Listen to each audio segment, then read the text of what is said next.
ગુજરાતના વાતાવરણમાં major change આવનાર 5 દિવસ ડબલ ઋતુનું જોર રહેશે. આગાહી મેક્સ હવામાન વિભાગની આગાહી મુજબ પશ્ચિમ ઉત્તરના પવન ફૂંકાવાને કારણે હવામાનમાં ગરમીમાં ઘટાડો નોંધાશે. જો કે 3 દિવસ બાદ તાપમાનમાં ફરી વધારો થશે. ગ્રામ પંચાયતોને આત્મનિર્ભર કરવા રાજ્ય સરકારે મહત્વના નિર્ણય કર્યા છે. ગ્રામ પંચાયતોમાં પાણી પુરવઠા સિવિલના કામોની વહેંચણી કરીને કરવામાં આવી રહી છે.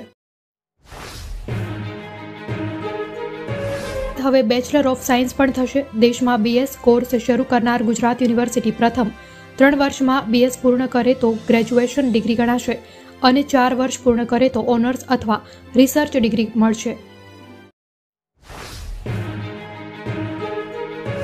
ભડકાઉ ભાષણ કેસમાં મૌલાના સલમાન અઝહરીના જામીન મંજૂર. કોર્ટે મૂકી શરતો.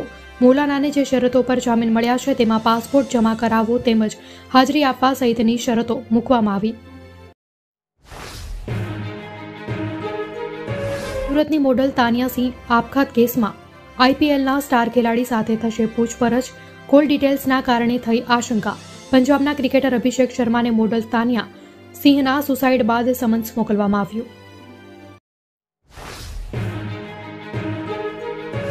જામનગરમાં અનંત રાધિકાના પ્રીવેડિંગમાં કોણ કોણ રહેશે હાજર? સામે આવ્યું ગેસ્ટ લિસ્ટ. મુકેશ અંબાણીના નાના પુત્ર અનંત અંબાણીના જામનગરમાં થનારા પ્રીવેડિંગ ફંક્શનમાં 1000 મહેમાનોને આમંત્રણ આપવામાં આવ્યું છે. અમદાવાદના પેલેડિયમ અને ટીઆરપી મોલમાં આવેલી 800 જેટલી દુકાનોને એમસીની નોટિસ પાઠવવામાં આવી. મોલમાં પ્રોપાઇટર અને ભાડુઆત અલગ અલગ દર્શાવવામાં ન આવતા આ નોટિસ પાઠવાઈ. સ્વામી મહારાજની તસવીર અને સંદેશ ચંદ્ર પર થશે લેન્ડ. નાસાએ અનોખી રીતે આપી શ્રદ્ધાંજલિ. બીએપીએસના પ્રમુખ સ્વામી મહારાજને અનોખી શ્રદ્ધાંજલિ. IM-1 મિશનની સપાટી પર સ્વામી મહારાજની છબીઓ અને કાર્યો રિલેટિવ ડાયનેમિક્સ સાથે કોતરવામાં આવ્યા. વડોદરામાંથી મુંબઈની 2 બહેનોનું અપહરણની માહિતીથી ખળભળાટ. કંટ્રોલ રૂમે વડોદરા પોલીસને તાત્કાલિક જાણ કરી રાત્રે જ તપાસ શરૂ કરી.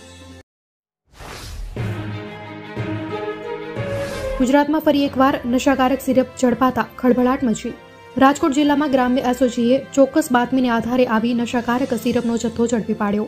એસઓજીએ નશાકારક સિરપની 840 જેટલી બોટલો જપ્ત કરી અને 6.36 લાખનો મુદ્દામાલ જપ્ત કર્યો છે.